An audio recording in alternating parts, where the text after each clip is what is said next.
Hi students, welcome back to our channel achieve excellence in commerce by Mansi Javeri. So आज हम marginal income and marginal cost related जो भी सम है उसका solution करने वाले हैं। सो इलस्ट्रेशन नंबर 27 टू 29 का आज हम सॉल्यूशन करेंगे। अगर आपने प्रीवियस वीडियो नहीं देखा है marginal income and marginal cost किसे कहते हैं और कैसे फाइंड करना है, तो पहले वो देख लेना, उसके बाद ही ये स्टार्ट करना। चलिए तो स्टार्ट करेंगे illustration number 27। If the demand function of pizza is p is equals to 150 minus 4x, then find the marginal revenue.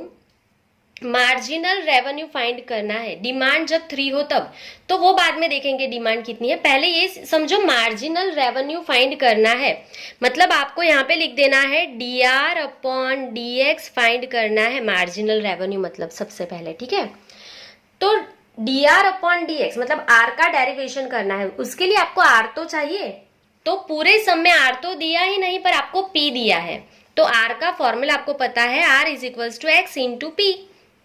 ये आपको पता है x इंटू पी।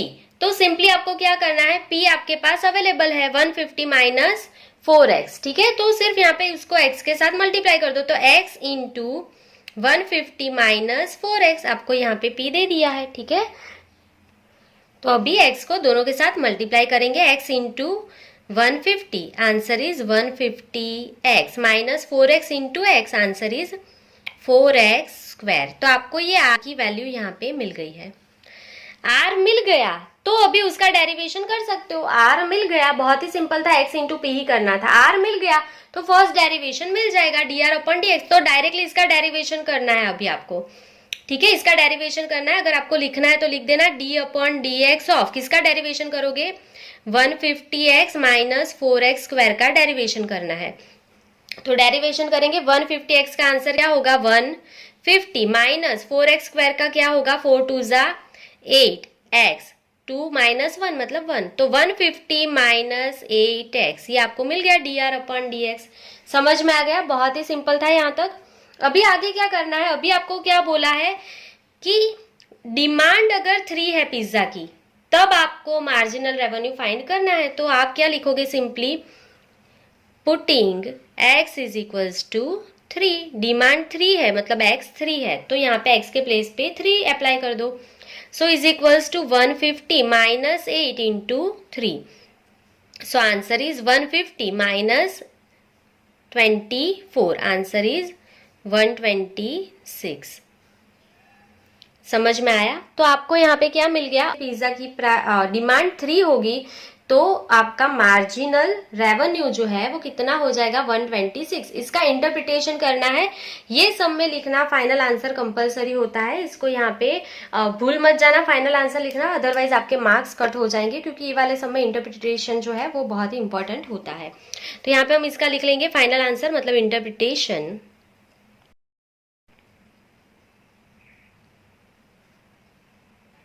तो इसका मतलब क्या होता है कि अगर आप एक भी पिज्जा ज्यादा सेल करोगे तो आपकी रेवेन्यू अप्रोक्सीमेटली कितनी होगी 126। ठीक है, 3 पिज्जा सेल करने की ये रेवेन्यू नहीं है, small changes in the demand.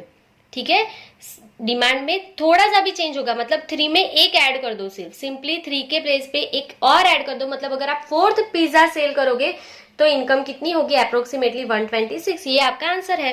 सो यहाँ पे हम क्या लिखेंगे, revenue for selling 4th pizza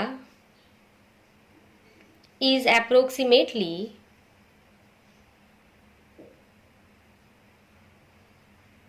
126 rupees. अगर आप 4th पिज्जा सेल करोगे तो आपको इनकम कितनी होगी अप्रोक्सीमेटली 126 रुपीज आपकी इनकम होगी। ठीक है, यही मार्जिनल रेवेन्यू का मतलब होता है कि ये जो आपको एक्स दिया है, मतलब जो डिमांड दी है उसमें थोड़ा सा भी चेंज होगा, मतलब एक आपको सिर्फ इंक्रीज कर देना है। 3 के जगह पे आप 4 सेल करोगे पिज्जा तो आपको इनकम कितनी होगी 126 रुपीज। क्लियर। चलिए, सो अभी हमारा इलस्ट्रेशन नंबर 27 कंप्लीट हो गया है। ये सम 2 मार्क्स में बोर्ड एग्जामिनेशन में आ सकते हैं। अभी हम देखेंगे illustration number 28। If the demand function of commodity is x is equals to 50 minus p upon 2, then find the marginal revenue when price is ₹30। तो यहाँ पे भी आपको मार्जिनल रेवेन्यू फाइंड करना है, मतलब dr अपॉन dx आपको यहाँ पे भी फाइंड करना है। पर जैसे कि आपको पता है कि dr अपॉन dx फाइंड करने के लिए आपको चाहिए क्या, r चाहिए। तो अगेन यहाँ पे r तो है ही नहीं, तो यहाँ पे हम एक लाइन ड्रॉ कर रहे हैं क्योंकि हमारे पास r अवेलेबल नहीं है। तो r फाइंड करने के लिए आपको फॉर्मूला पता है, r फाइंड करने के लिए आपको फॉर्मूला पता है। क्या है उसका फॉर्मूला, यहाँ पे लिखा ही है x into P. r find करने का फॉर्मूला क्या है, x इंटू पी।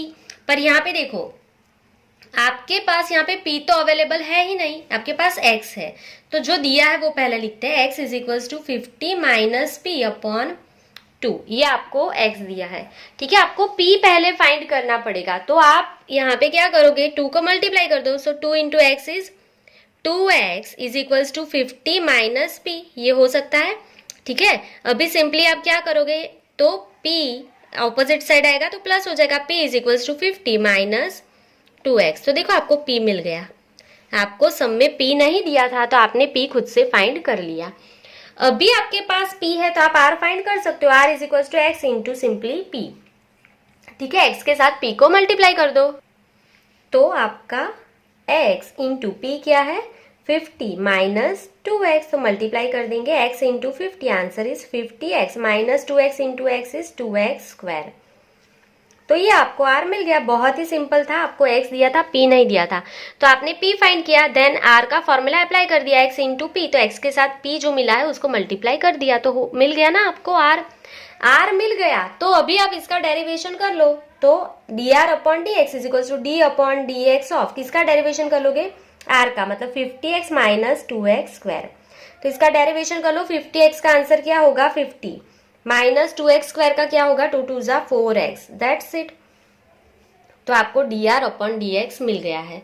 चलिए यहां तक समझ में आ गया होगा आपको। अभी आगे आपको क्या बोला है कि प्राइस अगर 30 रुपीज है तब आपको यहाँ पे dr अपॉन dx मतलब मार्जिनल इनकम फाइंड करना है। तो आपके पास प्राइस है यहाँ पे, तो हम क्या लिखेंगे, when p is equals to 30 then x is equals to question mark. अगर प्राइस 30 है तो x कितना है वो हमारे पास अवेलेबल नहीं है, तो हम x फाइंड कर लेंगे। तो x का फॉर्मूला हमारे पास क्वेश्चन में दिया ही है, x is equals to 50 minus p upon 2। ये फॉर्मूला है, उसमें p के प्लेस पे 30 अप्लाई कर दो, तो is equals to 50 minus 30 upon 2। तो आंसर क्या आ जाएगा 10। तो आपको x मिल गया, x कितना है 10। अगर आपको x मिल गया तो dr अपॉन dx भी मिल जाएगा। सो dr upon when x is equals to 10 then dy upon dx is equals to, ये आपका आंसर है ना 50 माइनस 4x, उसमें x के प्लेस पे कितना रख लो 10 रख लो, तो आंसर क्या आ जाएगा 50 माइनस 4 इंटू 10 मतलब 50 माइनस 40, आंसर क्या हो जाएगा आपका 10। तो इसका मतलब क्या होगा, ये 10 का मतलब क्या होगा, उसका इंटरप्रिटेशन आपको लिखना है। तो देखो यहाँ पे कुछ भी चीज नहीं लिखी है, जैसे यहाँ पे पिज्जा था, यहाँ पे सिर्फ आपको क्या बोला है कि अगर आपकी किसी भी चीज की प्राइस 30 रुपीज है ना, तो आपको यहाँ पे मार्जिनल इनकम फाइंड करना था। तो देखो अगर आपने 10 यूनिट सेल किए उसमें एक सिर्फ ऐड कर दो, तो यहाँ पे क्या लिखेंगे, इंटरप्रिटेशन आपको कंपल्सरी है लिखना। सो 10 यूनिट के जगह पे अगर आप 11 यूनिट सेल करते हो किसी भी चीज का, तो आपको प्राइस मतलब कितना आपको इनकम मिलेगा 10 रुपीज। अगर आप देखो x मतलब आपका यूनिट, अगर आप 10 की जगह पे 11 यूनिट सेल करोगे तो आपको इनकम कितनी होगी 10 रुपीज अप्रोक्सीमेटली। तो यही हमें लिखना है। तो revenue for selling 11th unit is approximately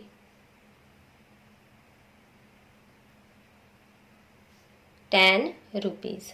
ठीक है, आपको अगर आपने 11th यूनिट सेल कर दिया तो आपको अप्रोक्सीमेटली कितनी इनकम होने वाली है 10 रुपीज इनकम होगी। क्लियर? तो यहाँ पे आपका इलिस्ट्रेशन नंबर 28 कंप्लीट हो गया है। आई होप कि आपको पूरा अच्छे से समझ में आ गया है। अभी हम देखेंगे इलिस्ट्रेशन नंबर 29।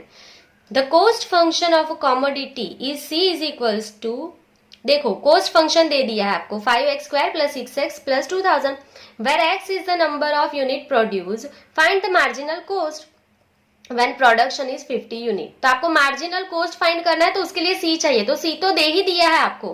देखो कुछ भी नहीं करना है, जब आपको कोस्ट फंक्शन फाइंड करना है ना मार्जिनल कोस्ट, तो सी दे ही दिया है।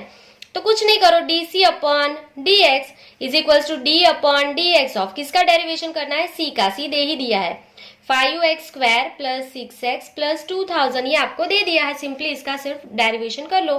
सो 5x² का आंसर 10x प्लस 6x का प्लस 6, 2000 का 0 हो जाएगा, तो dc अपॉन dx मिल गया।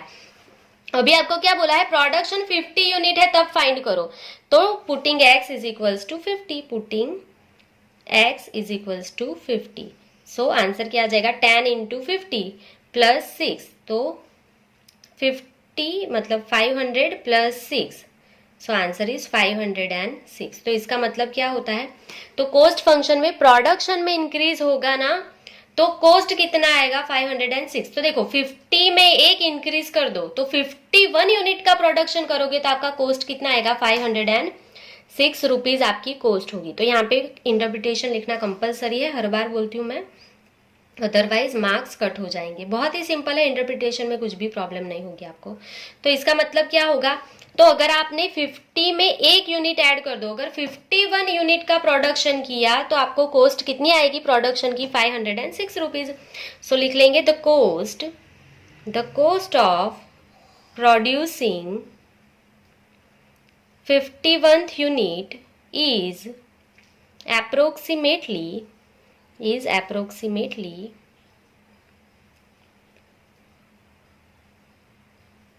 506 रुपीज। अगर आपने 51th यूनिट प्रोड्यूस किया तो आपको कॉस्ट कितनी मिलेगी 506 रुपीज आपकी कॉस्ट आएगी। क्लियर। तो ये सम बहुत ही सिंपल है, कुछ भी डिफिकल्ट नहीं है। जैसे मैंने लिखा है ना, आर इस तरफ फाइंड कर लो ताकि आपको मिस्टेक ना हो सम को सॉल्व करने में कभी भी। ठीक है। सो अगर आपको कुछ भी डाउट है तो कमेंट सेक्शन में आप कमेंट कर सकते हो। सो आज के लिए बस इतना ही। Thank you for watching, keep learning, take care.